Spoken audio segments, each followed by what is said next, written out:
Темата е отстапништво од верата, според нели она што Павле предупредува во продолжение на изучувањето на првото послание до Тимотеј. Предпоставам дека оние што се подолго време во верата познаваат луѓе кои отстапиле од верата. За тие 30 на години служба познавам многу такви луѓе кои биле исповедале вера во Исус Христос. Познавам дури студенти кои студирале теологија, биле, заедно сме учеле, дури служеле во цркви, дури проповедали, биле и проповедници, биле во славењето, славители. Меѓутоа, поради некакви причини, сега некои се во светот, некои се разочарани, некои завршиле во мизерија, во горчина, во незадоволство, во негодување и останале надвор од црквата, решиле да живеат далеко од црковната заедница. И во таа насока е тоа предупредување што го дава апостол Павле, дека мнозина или некои ќе отстапат од верата. Предупредувањето е сериозно, што Павле нели дава такво предупредување, а на друго место вели оние што стојат да внимаваат да не паднат. Тоест, ако некој си мисли дека е сигурен, дека тој ќе издржи, дека никако нема да отстапи, треба да внимава, зашто со годините разбирам дека опасноста е голема и мојата молитва станува се почеста Бог, тој да го доврши она што почнал во мене. Зашто разбирам се повеќе дека слаб сум и не можам. Ако не е Бог, не можам да го довршам јас она што Бог го почнал во мене. Значи, во продолжение, откако нели даде совети Павле за однесувањето во црквата, се наврке пак на учењето, на правилното учење, на ересите кои се појавиле во црквата, а целиот контекст е отстапувањето од верата. Сите сме ранливи во војната со лукавиот непријател. Кој е предупредувањето што Павле го дава? Или духот, и тоа го кажува како едно експлицитно, јасно откровение од Светиот Дух. Не знаеме на кое откровение конкретно мисли Павле овде, на кое пророштво, може би го има во предвид она што Христос го предупреди и тој самиот рече дека во последните времења мнозина ќе отстапат од верата. Во Марко, 12 глава, мислам беше, го кажа тоа Христос.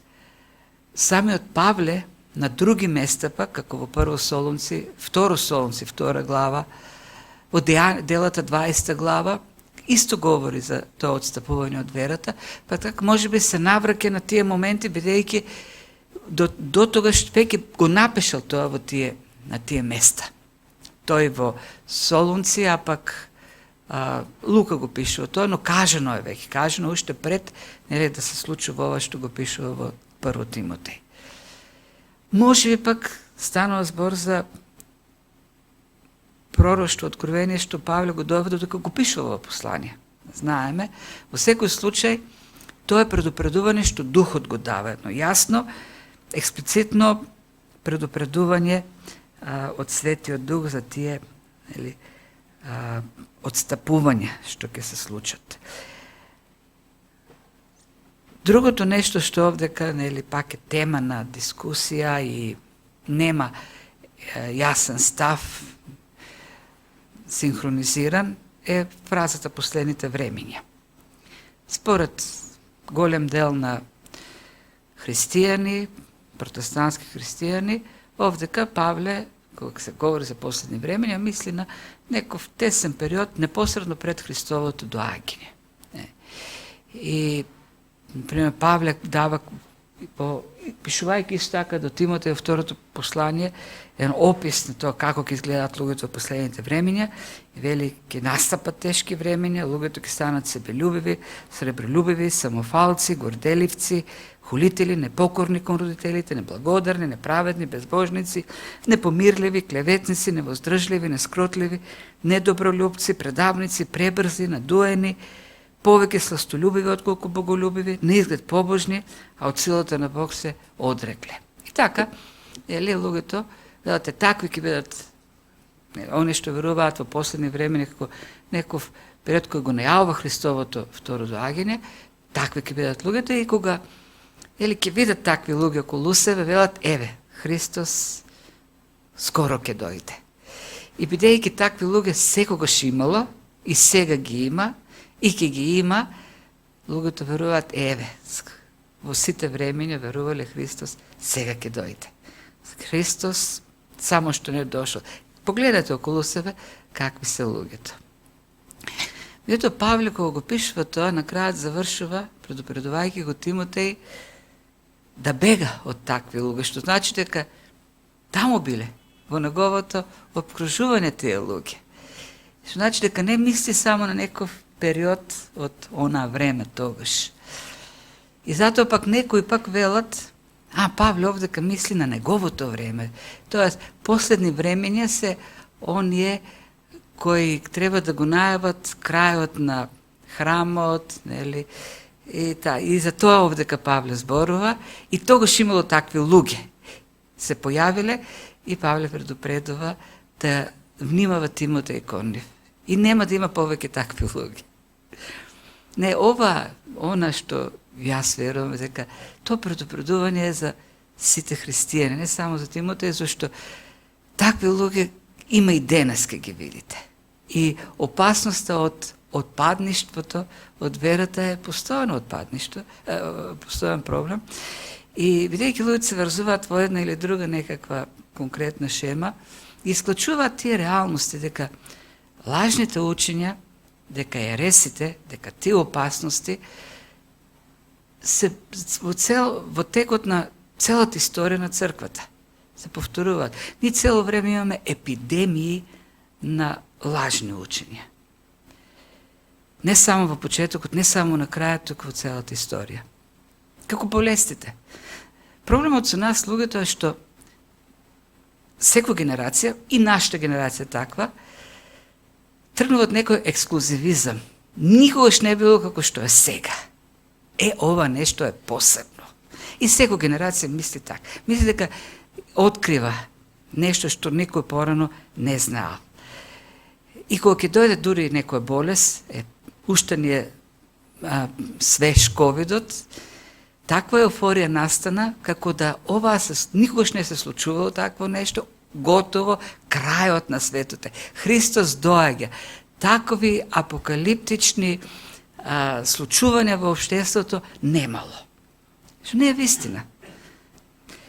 Имало поголеми дури епидемии од ова во историјата и запишани се, како например Јустинијановата чума од 6 век или средновековната црна чума. А знаете дека во последните 200 години има 7 големи епидемии на колера. Така да праше на време кога новата епидемија ќе дојде. Ќе дојде нова епидемија. Како што е практиката на тие лажни учења кои ги заблудуваат луѓето. Денес се популарни и се расширени оние на база на современиот хуманизам, ереси, на конзумерството во христијанството, на некаква ефтина благодат и така натаму. Тоа е тенденцијата. Меѓутоа, во различните периоди, во зависност од тоа каков светогледот, каква филозофија има, во светот различни биле тие епидемии на лажни учења. Затоа, секој христијан во секое време е предупреден од таа опасност за лажните учења.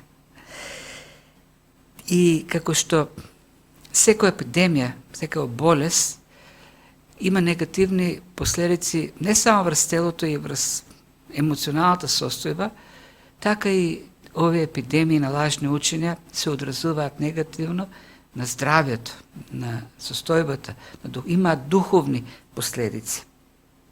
Ке кажеме нешто за тоа кој е конкретниот проблем во црквата во Ефес. Веќе се запознавме со светогледите, кои се доминантните учења таму, и овие проблеми кои се јавуваат, доктрини кои се воведени во црквата, пасуваат на тие филозофии кои се проповедаат, кои се поучуваат во црквата во тоа време. Ајде да видиме која е суштината на проблемите всушност. Што зборува јасно Духот? Дека во последните времења ќе отстапат некои од верата, како? Слушајки измамнички духови и злодуховски учења. Учења кои имаат за цел да го завладеат умот на луѓето, да го убедат умот на луѓето. Тоа е бојното поле, така да кажеме, кај што се одвива таа духовна војна.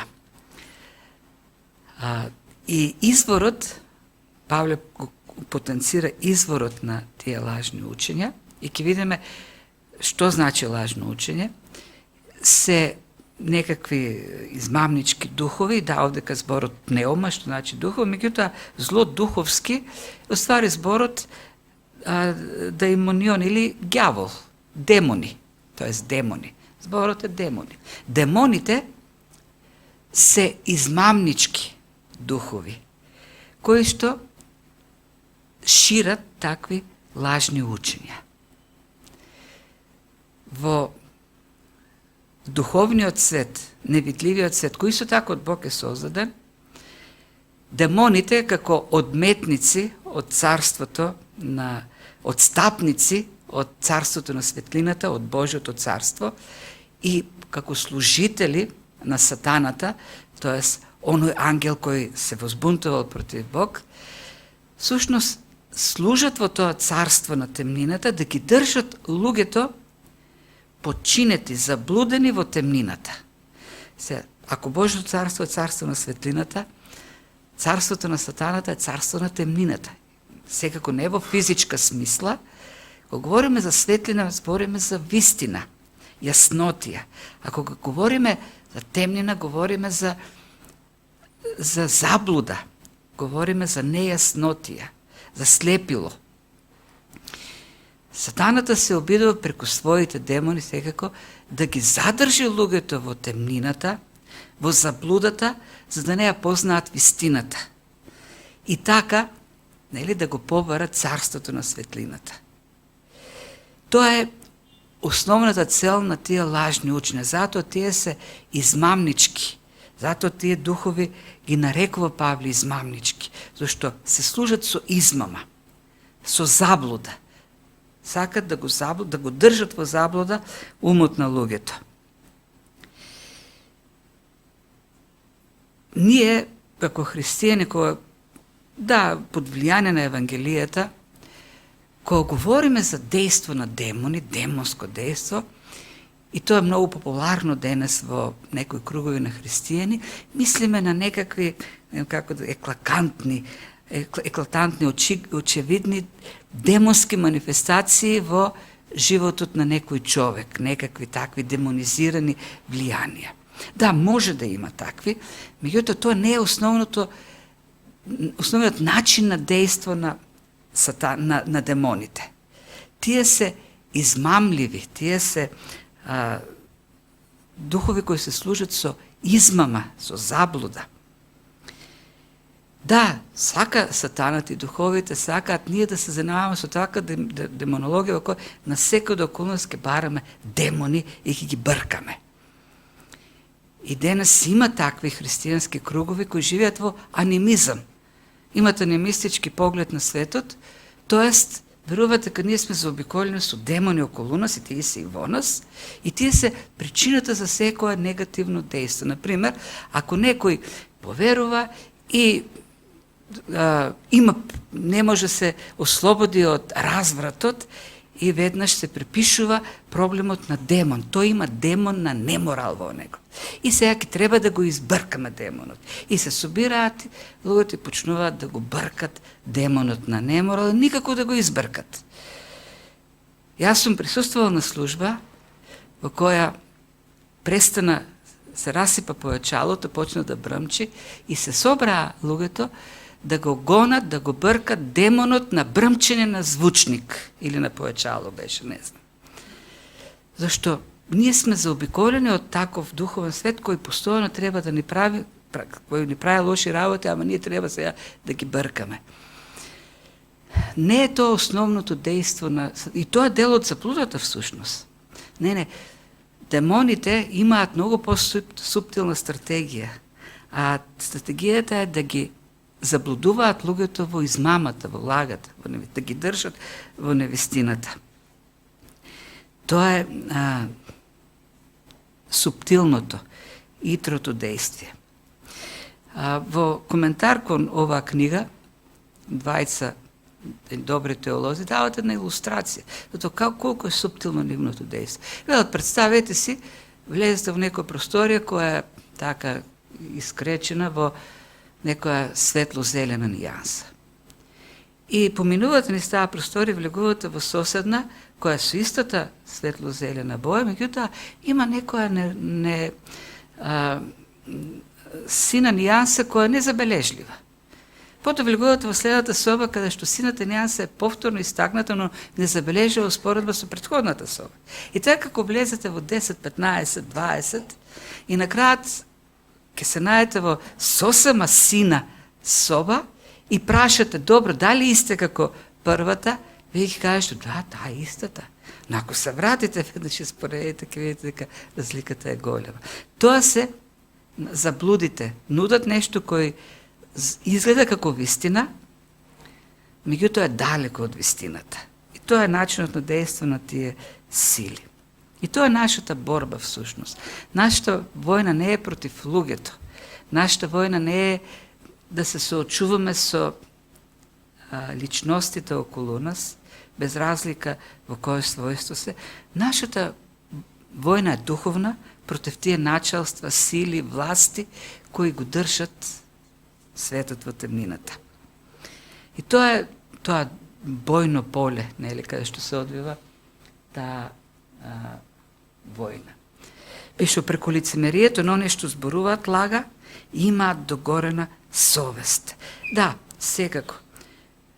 Изворот на тие учења се демоните, ама тоа се шири преку луѓе, преку човечки авторитети. И ова дека Павле кога говори за човечки авторитети, мисли на луѓе во црквата. Тие луѓе се во црквата и во црквата ги шират тие лаги, зборуваат измами. Нашата обично борба е насочена во светот. Таму се бориме за темнината, меѓутоа забораваме дека всушност сатаната, целта на сатаната, на демоните е внатре во црквите да ги внесат тие лажни учени, тие измами. И денеска ние после 2000 години, црквата после 2000 години, толку е заспана во однос на тоа предупредување, што секој црква тргна од предпоставката дека денес не може да има ерес во црквата, не може да има лажно учење. Што ние припаѓаме некаде во некоја црква, таму е вистината, крај. И нема никаков сомнеш во тој поглед. Вистината дека, и тоа Павле го предупредува, внатре, во црквата се тие луѓе кои што зборуваат лаги, водени од лицемерието и со прегорената совест, натре во црквата. Во црквата е обидот, вистината да биде заменета со измама и луѓето да бидат доведени во темнина. И затоа и до овој момент Павле, говорејќи и на Тимотеј, пишувајќи му да се бори, да води, да војува добро војување, како добар војник, мисли на чување на вистината, на држење на вистината, борба за вистината. Зашто познавањето на вистината е единствениот начин човек да се справи од заблудата. Човек не треба да ги знае сите измами, сите лаги. И не може да ги знае. Но ако ја знае добро вистината, тогаш ќе биде зачуван од измамите. Како велат оние што се борат против фалсификување на пари, агенти, инспектори, што и да се, те не ги знаат сите фалсификати, меѓутоа многу добро го познаваат оригиналот. Ги знаат сите жигови, детали, сите елементи на оригиналната банкнота.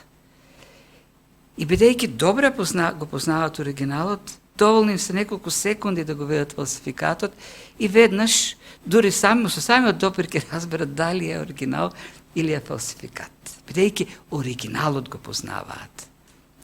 На времето, кога имало само злато и други метали, немало легури, немало технологија за производство на различни видови легури, добар златар само по звукот како паѓа златната пара можел да свати дали е златна навистина парата или е од некаков друг метал само изфарбано со жолто. Познавањето на вистината е важно, учењето е важно. Човек да биде посветен, христијанот да биде посветен на вистината, на учењето за вистината. Проблемот денес е во тоа што црквите го губат тој интерес кон учењето. Во полза на некои други работи, како например, денес е популарно да се каже љубовта. Важна е љубовта, по тоа ќе познаат дека сме негови ученици. Меѓутоа, проблемот е што и самата љубов не се дефинира. Ако ние не ја познаваме вистината, па нема да знаеме ни што е љубов. И ќе го прифатиме разбирањето кои измамените умови ни го нудат за љубовта. Важно е учењето, бидејќи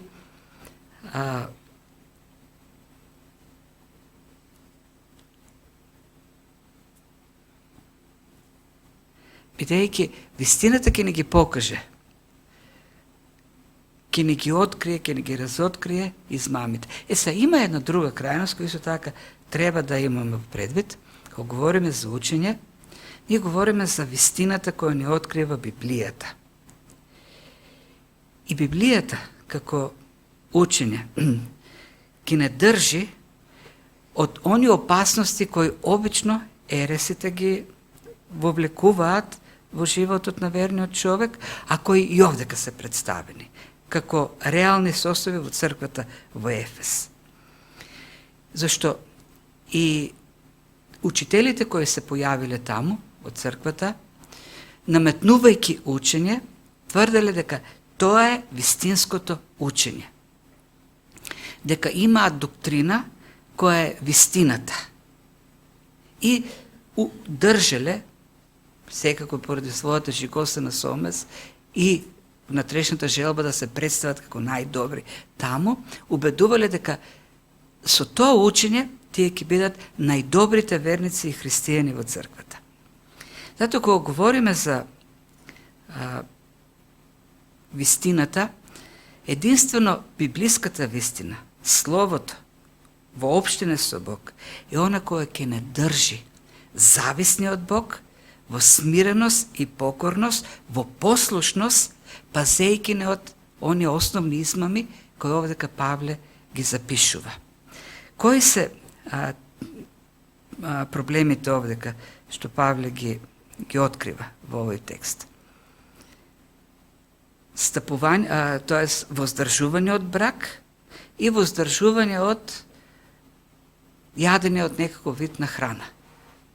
Тоа само по себе, ниту едното, ниту другото, па и не е кој знае што. Голема работа, ако, например, се воведе правило да не се јаде месо. Секако овдека, пак ќе кажеме, контекстот е тие лажните, гностицизмот или јудејското учење. Па добри, голема работа, ако некој решил да живее сам, уште подобро, вели Павле. Повеќе ќе се посвети, ќе мисли само на Христос, а не на семејството. Само по себе тоа не е лошо. Меѓутоа, во контекстот на учењето, тоа е лошо, бидејќи таквите луѓе со таквото учење се сметаат за поправедни, посвети, подуховни, тоест повеќе се од другите, бидејќи тие не јадат некаква храна и бидејќи живеат сами посветени само на Бог. И на крајот на краиштата, таквото учење води кон духовна гордост, кон легализам, кој пак е отстапување од благодат, отстапување од спасението само во Исус Христос. Бидејќи јас ги правам тие работи, согласно тоа учење, јас сум повеќе од другите. И тоа можеме да го прошириме на многу други работи. Овдека критериумот, принципот е кој е духовниот ефект на учењето во животот на верниот човек. Ако дури и моето познавање на Библијата, и мојата посветеност на проучување на Библијата води кон или е поттикнато од копнежот да бидам повеќе од другите во тоа, да знам повеќе, да се покажам како некој што знае повеќе. Така да му се допаднам на Бог повеќе, а не тоа да ме води кон поблизок однос со Бог, поголема зависност од Бог, општина со Бог, тогаш промашена е целта. Имаме проблем. Како што имаме проблем, нели, овдека во црквата за кој што говори. Се што ќе се претвори во еден надворешен формализам, се она што ќе се претвори како правила, за кој сметаме дека ќе не направат повеќе од другите, е проблем. Е измама. И тоа е од сатаната. И тоа е од демоните. Зашто секој екстернализм, секој надворешност, секој легализам не одвраќа, не одвојува, не оддалечува од благодата. Не одвојува од нашата зависност кон Бог. Конкретно, од каде доаѓаат тие учења за кои говориме овдека? Рековме дека гностичка е средината во Ефес. Таква е позадината идеолошка, филозофска во целиот елинистички свет. Тоа е верувањето дека светот е поделен на добро и зло. Да, има царство на злото, царство на доброто, на светлината и темнината, меѓутоа се е многу јасно поделено.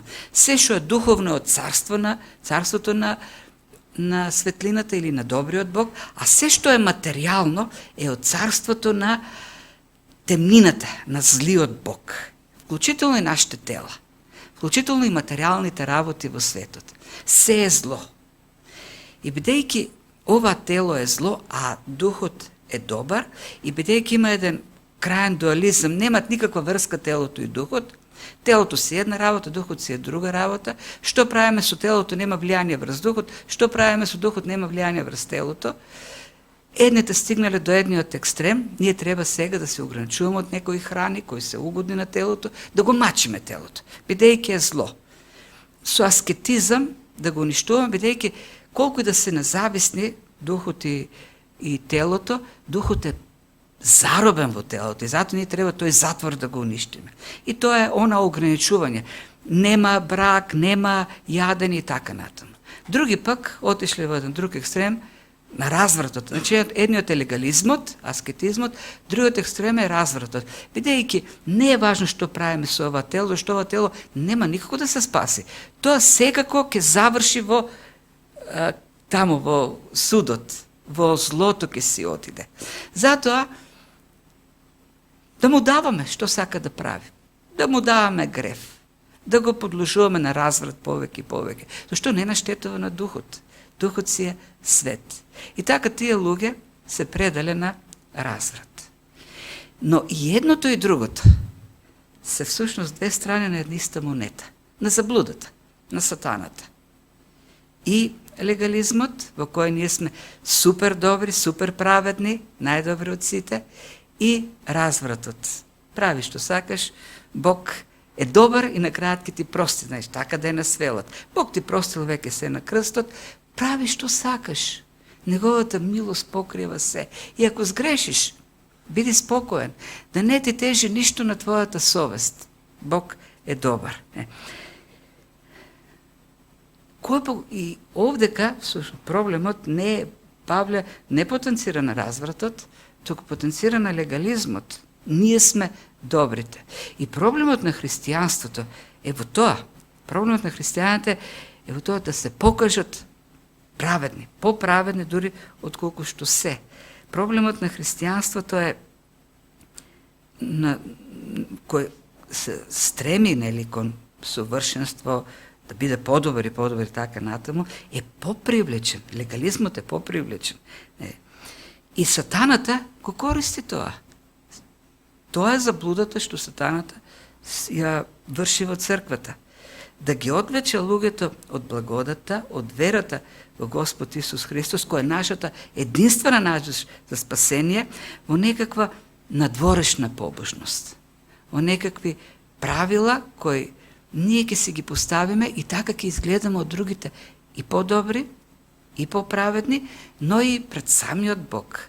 Еве, ние со нашите усилби правиме нешто, заслужуваме, кој пак ќе копнеш на нашето его, на нашиот грешен човек, на паднатата природа. И таквото однесување не води дале, како што развратот и гревот не оддалече од обштението со Бог, нашата зависност, така легализмот не одведува далеко, не води од обштението со Бог. Знаете, единствено Словото, нашето обштење со Бог во Словото и молитвата, постојано не подсетува на реалноста кои сме, што сме. Словото на Бог ја открива нашата вистинска природа. Читајќи го човек Словото на Бог, не може да стигне до заклучок јас сум голем, кој е како мене. Не. Словото на Бог, кога действа Духот, постојано исправа пред таа наша ништожност, неможност, неспособност. Како што Павле вели, не дека јас од себе сум способен. Во никој случај, целата способност доаѓа од Бог. За она што сум, за она што го правам. Знаете што? Дури и доктрината не може да надржи во светост и праведност. И најдобрата доктрина не може да надржи во светост и праведност. Едно истражување има на Роберт Готфри, тој е еден од основачите на Обединетата реформирана црква во Северна Америка, професор на Вестминстерската семинарија во Калифорнија, добар познавач на историјата на црквата, вели, направил едно истражување за сите деноминации што се појавувале во историјата на црквата. Има еден такав фрапантен заклучок. Не постои деноминација со најдобрата доктрина, која издржала 200 години во своето постојање, а да не западне во ерес. Некаков вид на ерес. Па замете ги, било кој, да, најдете ми деноминација по која денес нема да најдете ерес. Да, ќе најдете крила кои се ортодоксни, ама ќе најдете крила кои се екстремно либерални. Иако имале најдобра доктрина. Да, вземете ги црквите од 16-тиот век, од 70 деноминациите кои се појавиле. Па некои од нив први воведоа джендер, или како се вика таа идеологија во црквите. А има најдобра доктрина во своите, или нели, можеме да кажеме така. Само по себе доктрината не чува. Единствено нашата зависност, покорност кон Бог во Словото и молитвата. Тоа е, зашто ние имаме вродено хипокризија во нас. Што значи тоа? Зборот овдека, зборот вели преку лицемерието, или тука идејата е водени од, преку како средство, како мотор во животот. Зборот хипокризија, што овдека Павле го употребува, е копнеш на човекот надворешно се представи подобро од колку што е внатрешно. Тоа е тој копнеш. И сама збор хипокризија значи да ставиш нешто на себе, да се покриеш со нешто друго, кој не ја одликува твојата внатрешност. И буквално тој збор се употребува за глумците во античките драми. Тамо жени не смели да глумат, само мажите глумели.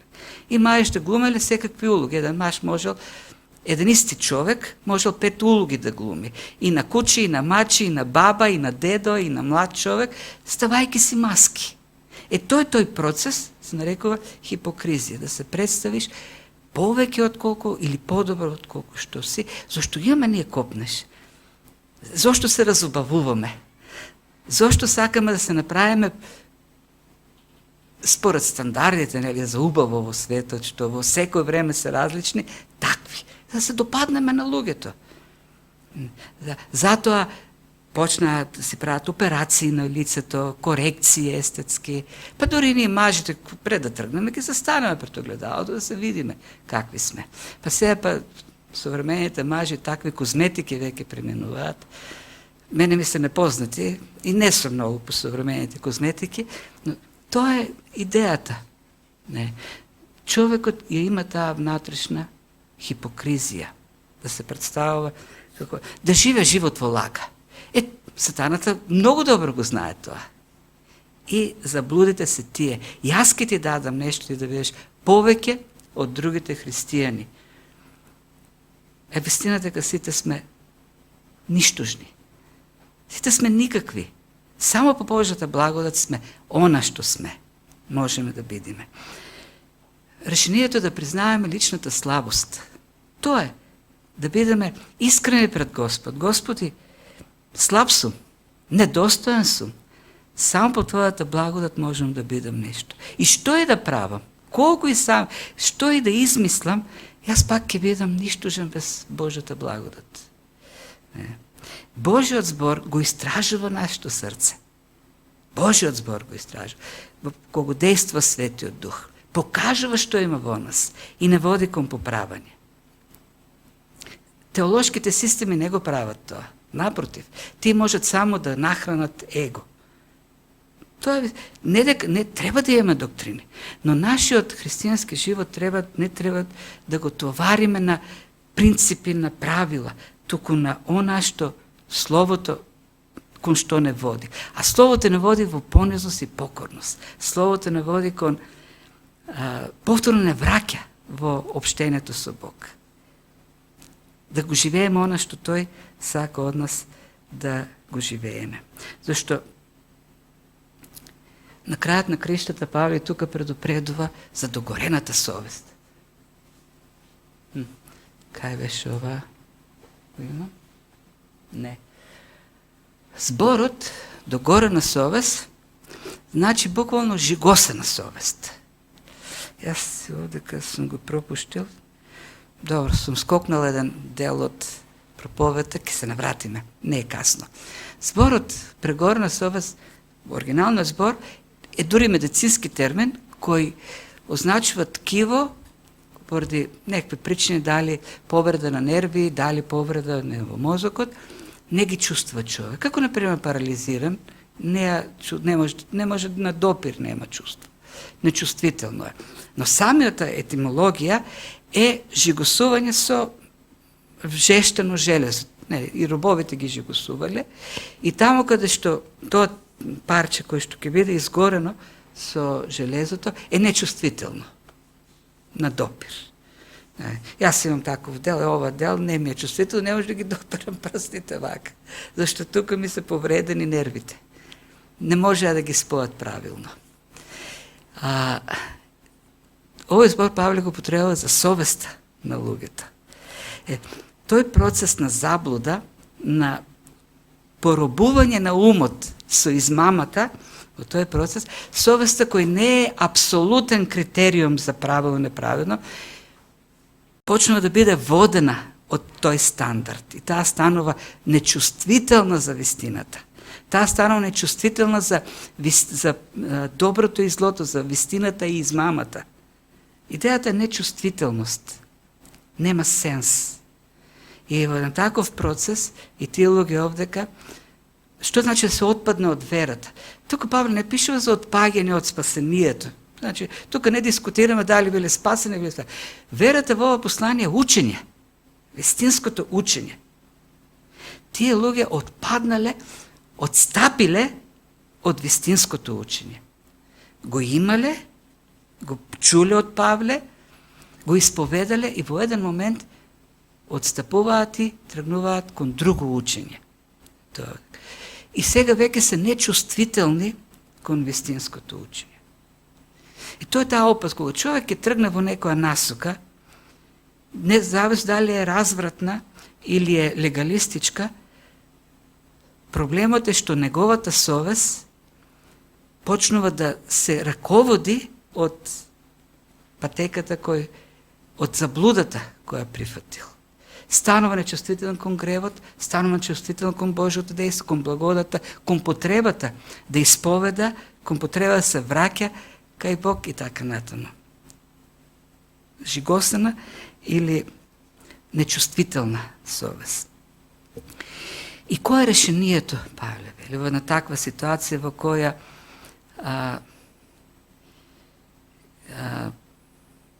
се обидуваме, нели, да бараме ние повеќе и повеќе? Благодарност. Благодарност, вели Павле.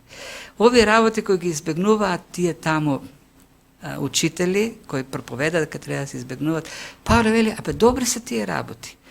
Со благодарност користи ги. Два пати во овој текст Павле говори за благодарност.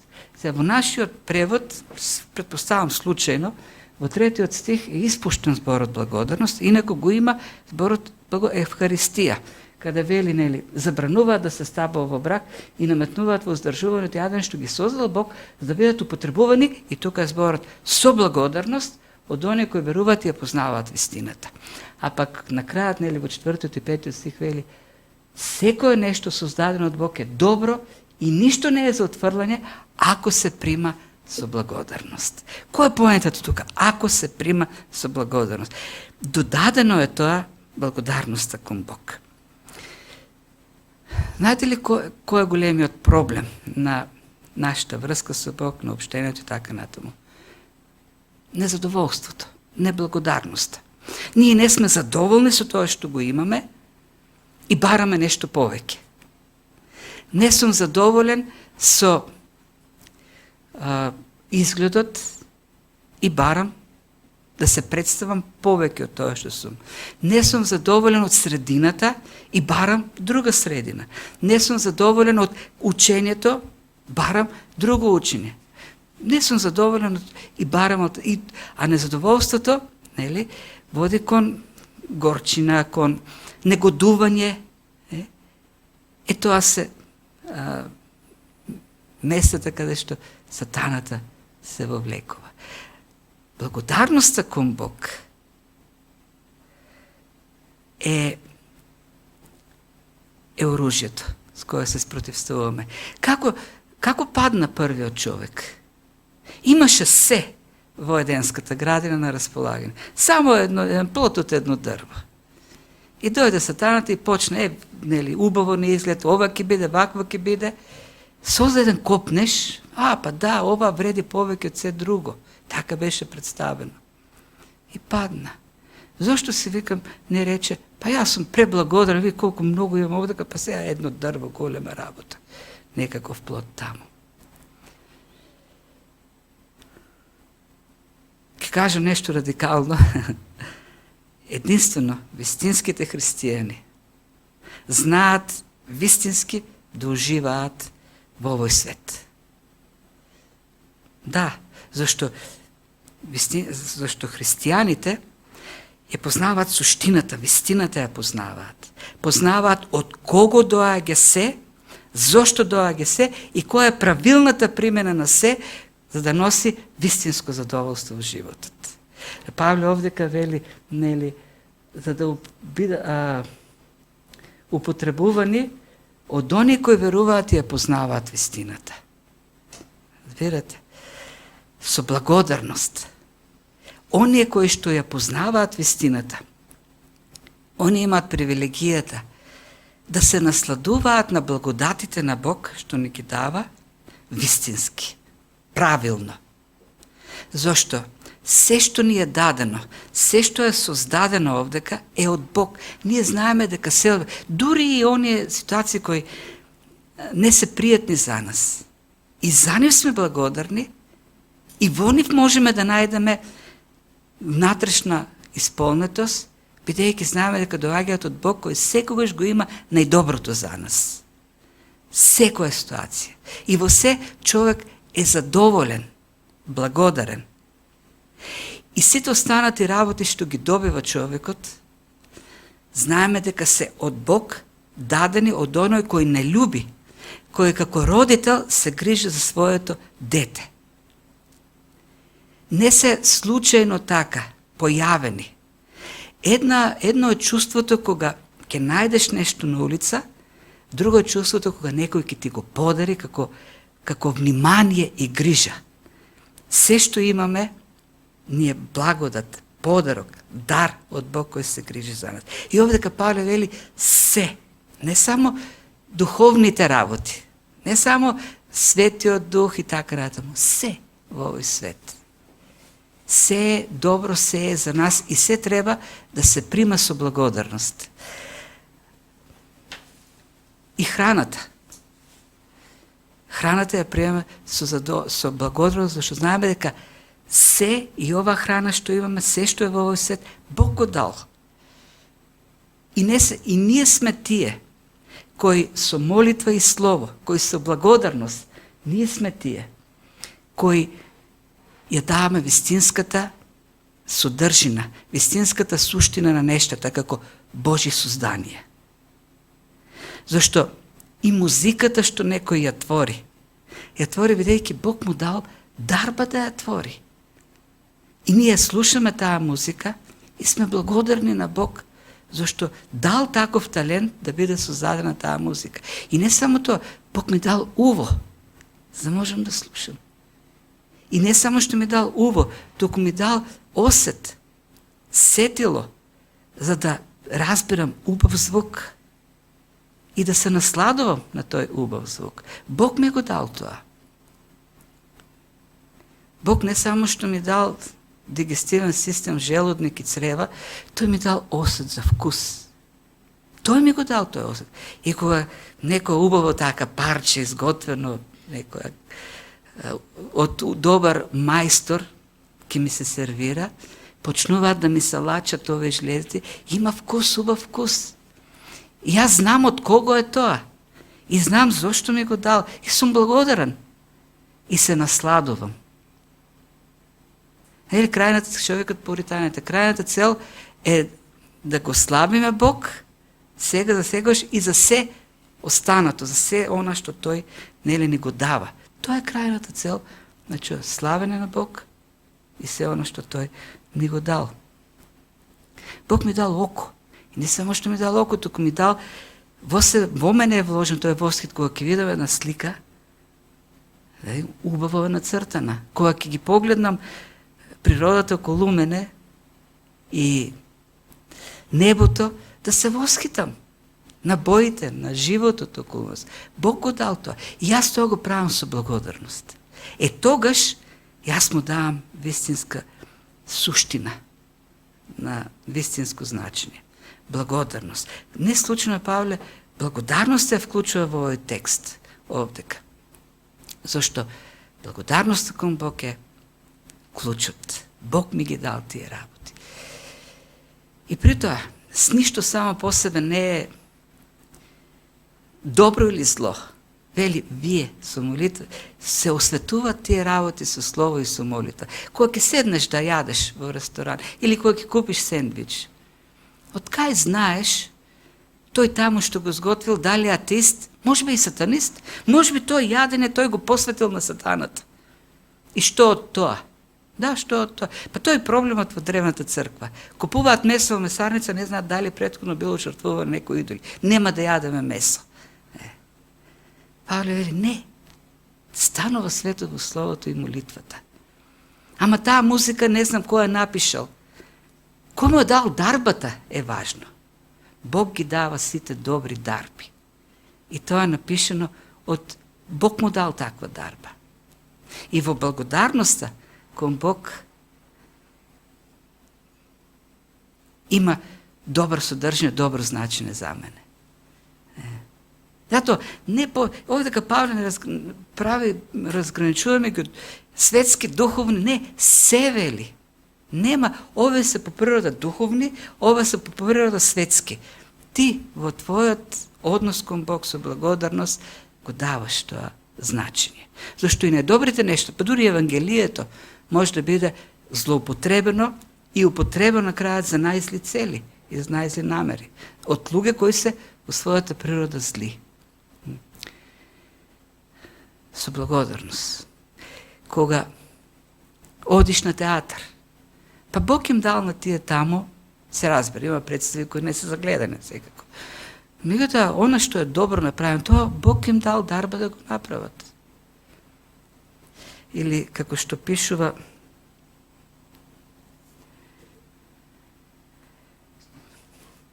Честертон, еден познат и писател, добар христијански апологет, голем, многу конзервативно, тие средини, нели, англиски, конзервативни, уметнички критичар и така натаму, пишува една поема. Искажуваш благодарност пред јадење, во ред. Но јас искажувам благодарност пред представата и операта, и благодарност пред концертот и пантомимата, и благодарност пред да отворам книга, и благодарност пред сликање, пливање, мечување, одење, играње, танцување. И благодарност пред да го потопам перото во мастилото и да почнам да творам, да пишувам. Ништо само по себе не е добро или зло. Се е добро. Бог кога созда рече, добро е се што е создадено. Знаете она анекдота, некоја женичка, стара, немала што да јаде, па излега на улицата и некој поминал и дал јаболко. И жената рекла, о, Господи, ти благодарам што ми даде јаболко. И човекот слушнал и рекол, каков Господ бе, нема Господ, јас ти дадов јадење. И жената рекла, леле Господи, колку си голем. Не само што ме нахрани, туку еден атеист употреби за да ме нахраниш. И тоа е благодарност. Да, зашто јаболкото е од Бог. Бог го дал тоа јаболко. Така да, нема само некој вид кој во еден момент било свето, а потоа другото не е свет. Ние. Нас Бог ни ги дава дарбите, се од Него и на крајот да биде со благодарност за Него. Тој ни дал 6 дена работа, 1 ден за одмор. И тоа е благодарност. Тој нас не формирал специјално. Животните нема таков осет, такви сетива за убавина, како што ние имаме. Те не се устроени морално, социјално, духовно, како што ние сме устроени. И тоа од Бог. И тоа треба да бидеме благодарни. Не само да благодариме кога ќе седнеме да јадеме. Зашто не е само тоа дарот од Бог. Се е дар од Бог. Во се благодарност. Зашто на крајот на краиштата ништо не заслужуваме. И колку и најдобрите учени да ги имаме, и најдобрите практики да ги воведеме, и најдобрата традиција да имаме, ако не е Божјата благодат, ние сме ништо. Само по Божјата благодат сме она што сме. И така, да не паднеме, да внимаваме, постојано живеејќи во зависност од Бог и благодарност кон Него за се што ни дава. Амин.